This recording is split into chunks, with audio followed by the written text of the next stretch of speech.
কুর্গে গিয়ে যে হোম স্টেতে আমরা স্টে করেছিলাম ওইটারই পুরো ট্যুরটা তোমাদের সঙ্গে শেয়ার করব। আমাদের ছিল ফার্স্ট ফ্লোরে রুম, আর রুমে ঢুকে ছিল একটা লিভিং এরিয়া যেখানে ছিল একটা টেবিল, সোফা, টিভি, আর এখানে সামনেই দেখতে পাবে যে হোমমেড ওয়াইন খুব সুন্দরভাবে সাজিয়ে রেখেছে। আর এই ছিল আমাদের রুমটা বেশি বড় ছিল না, বাট খুবই বেশি কোজি আর ক্লিন ছিল।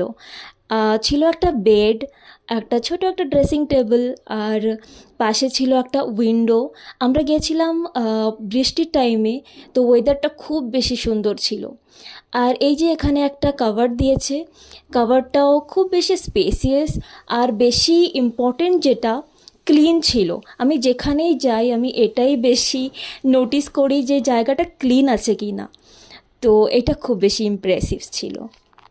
আশা করি তোমাদের এই ভিডিওটা ভালো লেগেছে। ভালো লাগলে প্লিজ সাবস্ক্রাইব করে যেও আমার চ্যানেলে, আর লাইক শেয়ার কমেন্ট করো।